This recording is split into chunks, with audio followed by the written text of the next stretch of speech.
Qanday qilib men Amerika YouTube orqali bir yilda 353 million so'm pul ishlaganligimni men sizlarga 7 ta qadam bilan tushuntirib beraman. Videoni oxirigacha ko'rsanglar, Amerika YouTube'dan qanaqa pul ishlash yo'lini bilib olasizlar.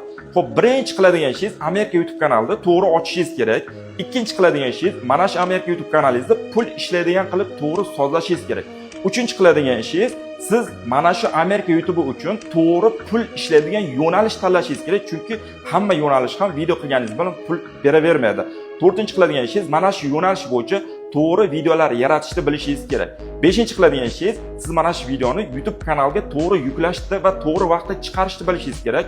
Oltinchi qiladigan ishingiz mana shu YouTube kanalingizda YouTube'da monetizatsiya xizmatiga to'g'ri ulashni bilishingiz kerak. Va mana shu 6 ta qadam bajarganingizdan keyin siz ishlagan pulingizni borib bankdan bemalol dollarda chiqarib olishingiz mumkin. Men o'zim oxirgi 2 yilda Amerika YouTube'dan 100 ming dollar pul xuddi mana shunday qilib ishlaganman. Agar siz ham Amerika YouTube'dan pul ishlashga qiziqadigan bo'lsanglar, menga obuna bo'linglar, videoga albatta like bosinglar va videoni do'stlaringizga jo'natishni unutmanglar va izohlarda kimdir YouTube deb yozib qoldiradigan bo'lsa, men sizlarga 90 kun ichida Amerika YouTube'dan qanaqa daromad qilish bo'yicha bepul darsni lichkangizga tashlab beraman.